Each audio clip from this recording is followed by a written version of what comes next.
My fellow A-plusers, welcome back once again. It is I, your more phenomenal host, as always, Adam Perez, certainly coming through with a brand new episode for you guys today, as it is, in fact, Toku Tuesday. Happy Tuesday, ladies and gentlemen. Happy Toku Tuesday. I hope each and every one of you have started your week off right. Hopefully, you got the opportunity to check out some Zenkaiger, maybe some Kamen Rider Saber, because today we have a ton of new content for you guys. Not only this Zenkaiger review for you guys, but we clearly have a Gokaiger reaction video up as well. And of course, coming to you guys this afternoon, another Kamen Rider Saber review as well from Stuart himself. So I gotta say, it is a little bit a case of the Mondays for me, as I'm actually recording this, to be honest with you guys. I was actually looking really forward to Zenkaiger this week, and unfortunately for me, this episode just did not do it for me at all. I sadly still do have the case of the Mondays as I'm recording this for you guys. I just don't know what this episode was supposed to be about. I mean, with the exception of like just Trash-topia, I'm just thinking to myself like Trash World or whatever the case may be, like, what is pick up after yourself? Don't be a litter bug. I mean, literally this whole entire episode just almost amounted to absolutely nothing for me.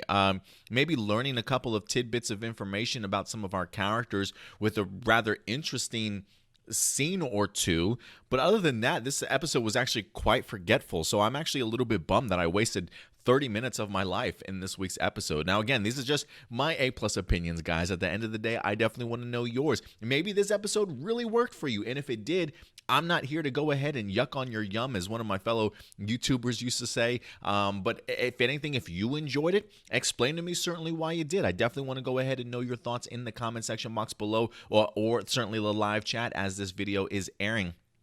But, I mean, let's go ahead and talk about what we can. But I just put an episode about cleaning up trash, question mark, question mark. I did say sometimes I wonder where the focus of the show tends to be.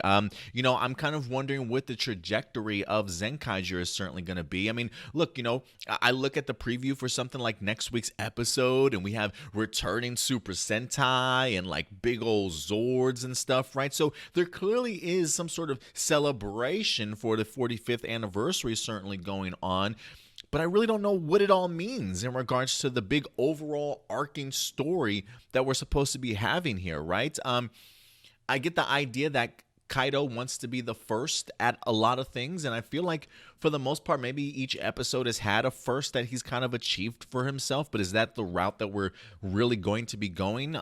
You know, is the main theme or the main storyline supposed to be the mystery surrounding Kaido's parents? If it is, I mean, we're literally devoting, what, like 2 minutes worth of a 25-minute episode to some mystery or some problem solving in regards to the storyline. So I really don't know what this story is supposed to be about with the episodes that we've certainly have gotten so far. So I'm really hoping that the trajectory of this season kind of changes. I'm kind of feeling like Ninja vibes here. Like, is this going to be overly comedic without too much to really sink my teeth into or really care about, for that matter? Is this going to be a Kamen Rider Saber situation where it starts off really slow and dull, but then eventually kind of winds up like picking up after a few episodes, you know, mid hopefully not by mid-season, but you know, I'm really wondering when that switch is going to flip for Zenkaiger, and it feels right now like it's just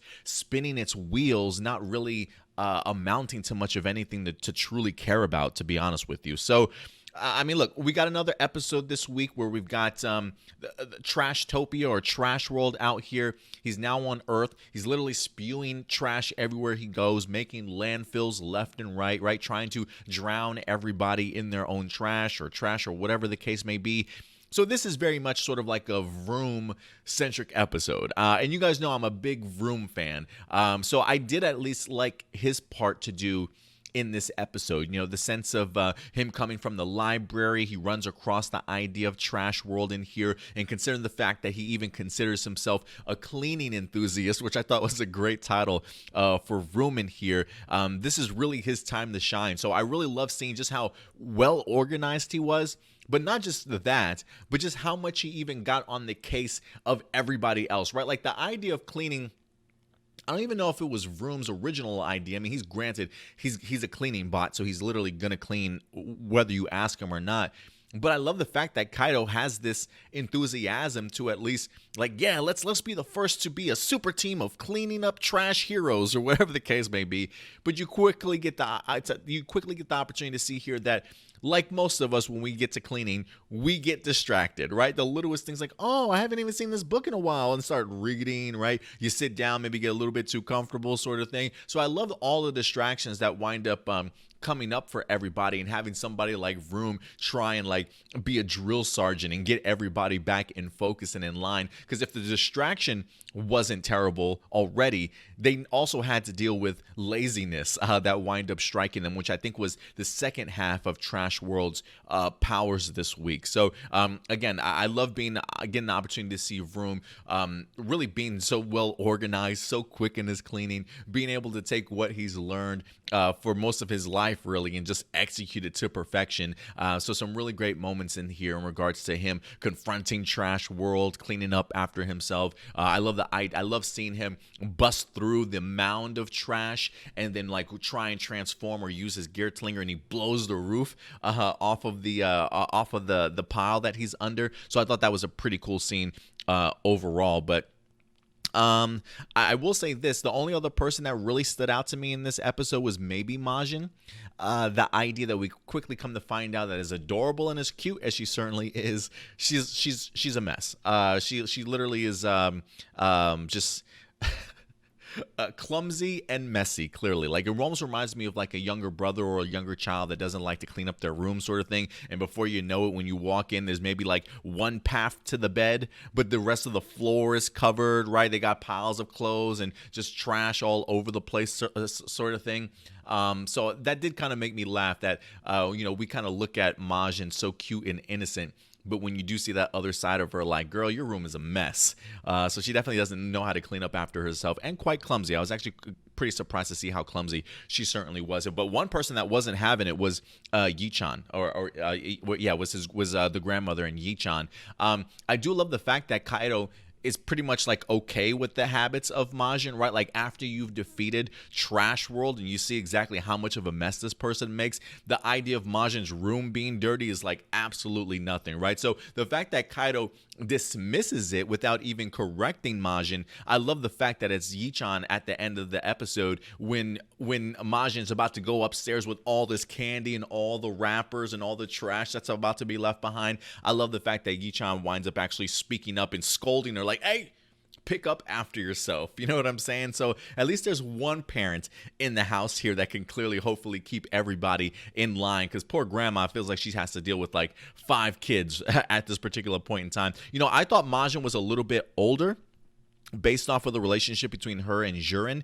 Mentioned the idea, last time I saw her, she was this small, and now she's this small, this tall, type of thing. I was thinking maybe she was a child now into her adult phase, but maybe she's still very much in that adolescence turning into a teen or teenager phase, right? Can still certainly be dirty and not pick up after themselves. So maybe that's the stage that Majin is certainly in. But other than that, guys, the only other thing that really jumps out to me is probably the mystery character that we wind up having in here, right?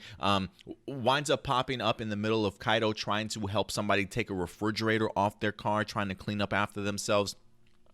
And you quickly get the opportunity to see just how dismissive and really judgmental this character certainly is, right? Thinks that this world is naturally messy, not really understanding that, listen, there's a Toji Tendo here that's kind of causing all these problems. But even after knowing that, he still kind of looks down on it. Kind of still looks down on the world just a little bit here, but is at least fascinated by the idea that Kaido mentions the idea of, it won't be for long, or he's going to clean it up or defend it, sort of thing, right? You can clearly see that that Kaido winds up sort of grabbing his attention, but then he winds up just splitting, and we don't see him until the very end of this episode, where he shows up on the Toji Tendo ship to confront Bari Shitara and referencing, you don't recognize your your own son sort of thing. So is he talking to Bari Shitara? Is he talking to Bokawas, who was in this episode also? I have absolutely no idea, but I'm assuming it was Bari Shitara, the way that he literally looked at him and referred to himself as a son. So for me, it comes down to the idea, like, did I just watch 25 plus minutes of this show for that moment? Right? I feel like that's the only significant takeaway that I have from this entire episode, outside of understanding Majin's a mess and she's clumsy, and Vroom is clearly the enthusiastic cleaner that we've come to know. Other than that, I don't feel any other further developments have happened in here. We did have some cool power-ups. I think we got the opportunity to see the Go Busters this week.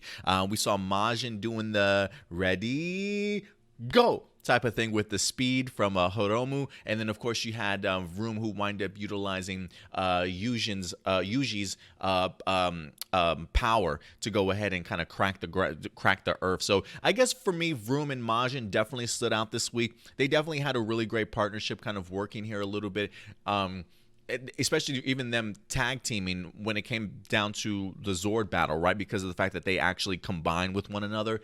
So maybe they're kind of building their relationship and friendship just a little bit more on that side. Maybe he can help teach Majin how to clean up after herself just a little bit more. You know what I mean? So that was at least a bright spot in this episode, along with the interesting mystery character. But other than that, guys, this is not an episode for me, and it really does worry me about the trajectory of this season. There are some episodes that really blow me away and really impress me with how much they actually focus on content and the story and the plot and their details and things like that. But sometimes there are just other moments like this episode that just feel like nonsensical, you know what I mean? And just running around trying to be a comedy, not even a comedy drama, just literally trying to be a comedy of itself, and with just very hectic, a lot of hecticness and uncertainty as far as the direction of where this season is going, or what the main plot or idea of this show so far is. So again, this is just me. I'm sorry if I'm just being brutally honest today, maybe more than ever. I don't really know. But for me, I'm just, after this episode, I'm kind of tired, and I really want to see, what are you giving me, Zenkaiger? Like, what am I here for? I think it's about time you start answering those questions, because I don't want to sit around for 30 minutes and you give me 2 minutes worth of actually something that's interesting. So I hope this season shapes up, or this is going to be a rough one for me to get through. I'm just going to be honest with you guys. But listen, at the end of the day, these are just my A+ opinions. You don't got to agree with them, but if you like this episode, feel free to please go ahead and let me know why, so we can have further discussion, in the comment section box below. I know we're not always going to agree on every episode for sure, but that's why we have discussions, and that's why we communicate. So let me know your thoughts about this particular week's episode as well, guys. But other than that, I didn't even put up. I did not even put up my Zenkaiger flair today because of the fact that I was so disappointed in this episode. I was like so mad at this episode. I just completely forgot to go ahead and put this up while I was talking. So take that as a sign. But anyway, guys, at the end of the day, I want to know your thoughts. If you want to follow us on social media, feel free to do so right here at A+ Opinions. Very active on Facebook as well as Twitter. You can also check us out on Instagram as well as Twitch. And if you haven't subscribed, hit that subscribe button, ladies and gentlemen. And of course, we'll certainly see you guys next week for a brand new Zenkaiger episode. In the meantime, take care of yourselves, take care of each other, and as always, keep it A+. I'll talk to you later. Bye.